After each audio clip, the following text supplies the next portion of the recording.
I just bought 20 GPUs for only $72.90 on eBay. This is a massive lot of untested GPUs. I did something like this last year, actually 2 of them, and we ended up getting some really cool cards out of it. So I went ahead and bought another lot, and this one was probably one of the best deals I've ever found. So let's go ahead and get all the GPUs out, see what we got, and then go ahead and test them, and we'll go from there. All right, let's go ahead and open up this box. So we can go ahead and open this up. So this, is actually from that same company I bought the original lot from, which is actually pretty interesting. I've seen them have a few others like this come up on the market, and as my explanation was in previous videos of doing this, it's not for everybody. But let's go ahead and see what we got here. So we got some packing material. It looks like they used some cardboard boxes. We got some bubble wrap, as you guys can see. Might have to cut this a little bit or tear it. There we go. Oh, they actually wrapped all the cards up, which is way better than the other lot I purchased. So let's pull all these out.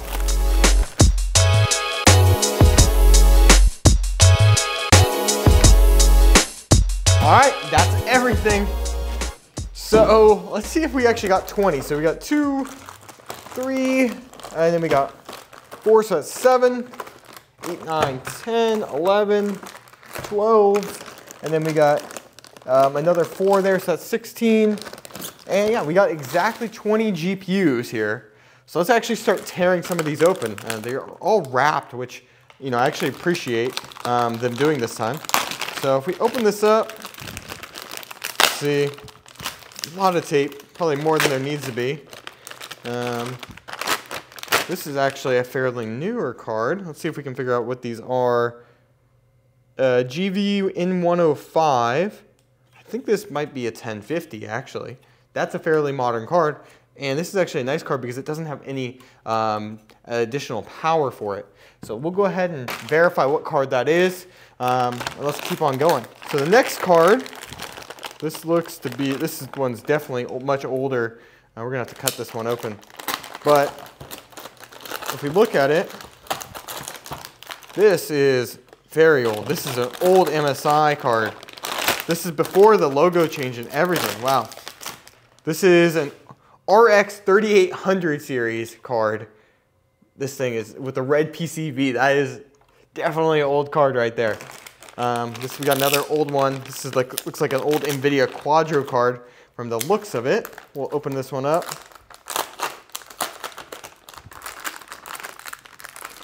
Go ahead and cut this tape.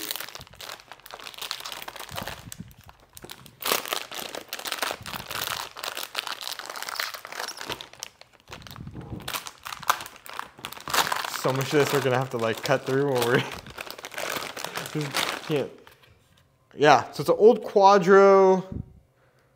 It doesn't have any clear. Quadro 2000. That's still an old card, but it can't be that old. It does have DisplayPort, so we'll figure out how old all these cards actually are by the time we get through the end of this video. But if we continue, let's go ahead and slice this one open. And this is a newer card. This is an XFX. What do we got here? RX 560. Which version is it? 564 gigabyte. Not a bad card. Definitely a little bit older. I think that's about 4 generations back now, but that's still a decent card. If it works, it actually has a little bit of value of it. So the entire point of doing a video like this is that it does give you the idea or an option to figure out, is trying to buy and refurbish cards worth it? In most of the cases, I'd probably say no, but we'll go ahead and find that out. So this is a GT640 from Asus. That's another NVIDIA card. This one's actually double packed. So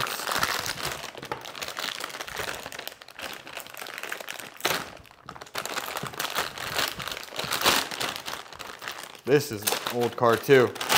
This one, old ATI card. What do we got here?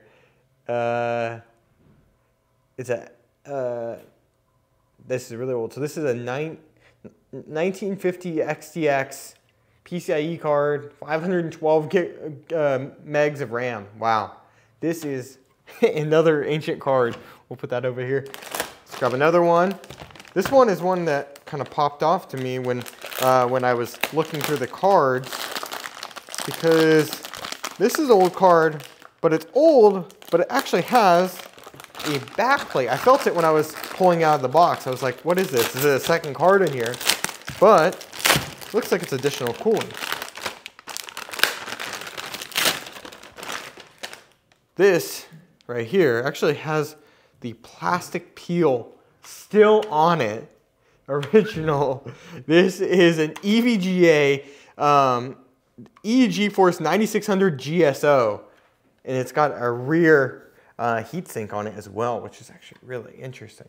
But this thing is super, that plastic's got to be at least 12 years old or something like that, if not older. That is crazy to find something that still hasn't had that plastic removed. All right, what do we got next? This is 6770, I think. Yeah, it looks like a 6770. Another old card here. You can really tell because of the lack of power requirements for some of these older cards. They do not consume nearly as much power as some of these modern cards today. So let's continue. And ooh, this is a big card. What do we got here? Looks like another EVGA GTX 680. This was an absolute beast of a card when this was out. It's one of like the best gaming cards you could buy at the time. You can see they got the stacked 6-pin connectors. That was something I always thought was so cool with some of the cards, where it basically to shrink the form factor, instead of having them side by side, they would do like stacked connectors, which looked really cool if you had custom cable extensions. So that's another cool card there. Let's see, what do we got here? This is a pretty thin card. This might be another one of those quadros. Nope, not a quadro. But what do we have?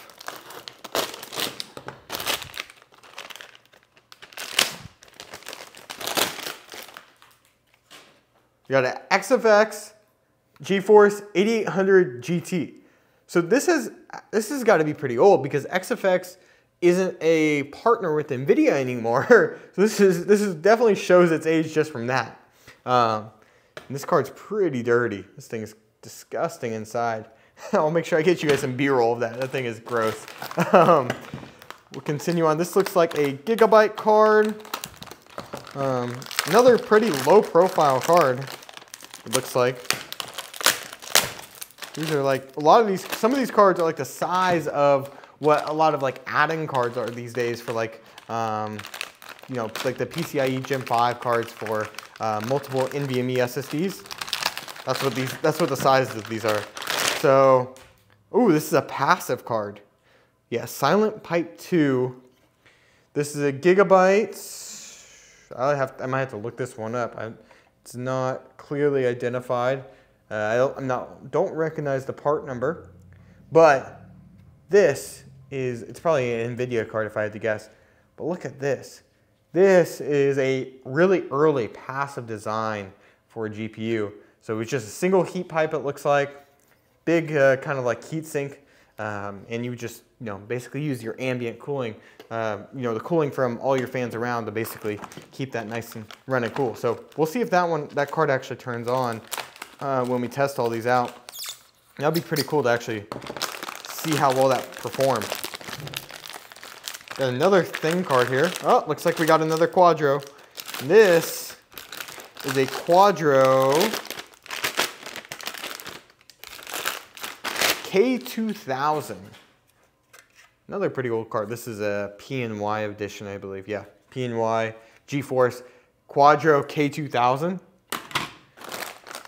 This is a Dell card. I got one just like this in one of the last lots. These get pulled out of like servers usually, or some of the older Dell workstations. And the reason you can tell is because they have these nice these long adapters that make it easier for like taking them in and out.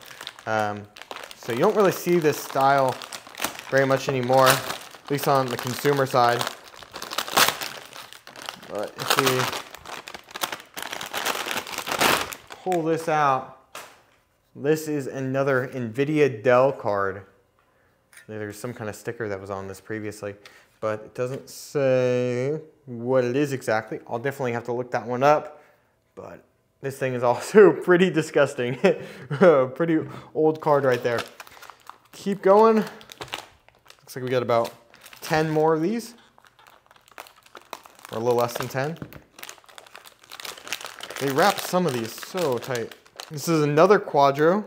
I think this is also the same card that we saw earlier, not the most recent one, but this is another Quadro 2000. So not a K2000, a regular 2000. Little card right there. It does have DisplayPort, so it is newer, but still probably, I'm assuming most of these cards are going to be anywhere from 5 to 10 years old. It's usually the lifespan that most GPUs get before they go to somewhere like these companies that compile these lots. So this one here, this is an XFX card. This is a R7 265. This is actually really close to my first graphics card that I had on one of my first gaming PCs. I think I had a 270X. I think that was my first card. So, continue. This is an ATI card, partnership with Sapphire. This is a Radeon HD 5770. What do we got here? This is another little card. This looks like an EVGA design. It's pretty similar to the one that caught fire in our last video. That was I think a 1060 that caught fire. GTX 650 Ti. So this is a much older one than we've checked out before, but this was also a super small form factor card. Same generation as this one over here from EVGA as well. So we'll save that one. This looks like, ooh, I'm not sure what this card is, but if we make a little cut, probably can open it up and take a look. Anything super interesting.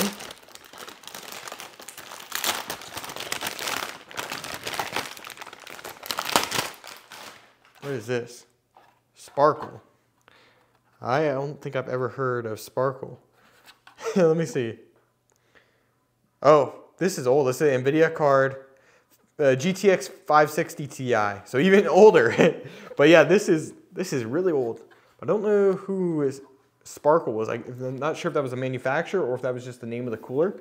But we'll have to find out. And we got another, I think this is the same card as I've already seen. This is another XFX card.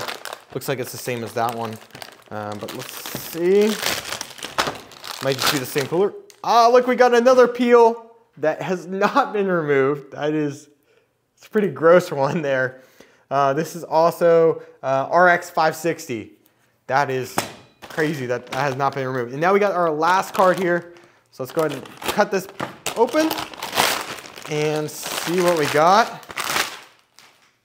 Definitely the best one if it works. What do we have here? This is a GTX 1660, which is by far the newest card out here on the table.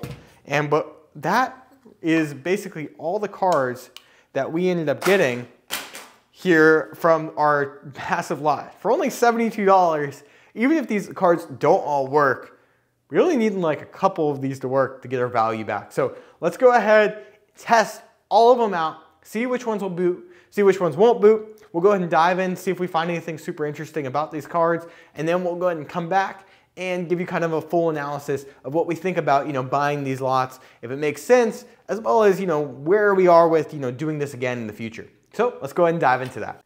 After testing all 20 of these GPUs, we got some pretty interesting results. Of the 20 GPUs, we only had 4 that gave us display. That included this Asus GTX 1660 Super, this XFX R7 265, as well as this Gigabyte 1050 Ti, and then this NVIDIA Quadro K2000. Of these 4, only 3 of them actually were working. We had the K2000 that actually wasn't. This was the card that got some weird graphical issues, where basically if you tried to boot into it, it was basically getting all kinds of distortions with the screen, and basically it's just, you know, a faulty card like a lot of these others. All the cards, surprisingly, unlike a lot of the other lots I've tested in the past, all had their fans turned on. But these 3 up front were perfectly working fine. I was able to run a stress test using Furmark. They're completely stable, no temperature issues, and they're, you know, good to go. The only one that I did have a little bit of a concern with, which is probably the most valuable card, is the 1660 Super. So I did notice it was missing 3 screws on the back plate. So it is a little, you know, for where it mounts the cooler, it does separate a little bit. So I'm not sure if those broke off or what the case or the deal is with that. Outside of the cards that worked, there were a couple interesting cards that I wanted to go ahead and mention. One of which was this Gigabyte card. I thought this was really interesting that this was a passive card that they were able to do, and it wasn't very complex. It looks like it's just a single heat pipe, you know, a big fin stack, and this was, I believe, a 8600 or 8800 GT, and it was a really interesting card to look at. So when it came down to everything, you know, if you're gonna buy a lot like this, let me just say I probably wouldn't recommend it. This lot was claimed to be untested. I doubt it. You know, I'm kind of surprised that there were any cards that worked at all. But at around $72.90 is what I paid. I had to pay shipping, which made it to about, you know, about $55 for shipping. So it was about, you know, around that $120, $130 range after tax and everything to get all these GPUs. It's still a great deal. It's cool to have these as pieces of art that I'll definitely be holding on to, as well as I have some other videos to possibly fix a couple of these.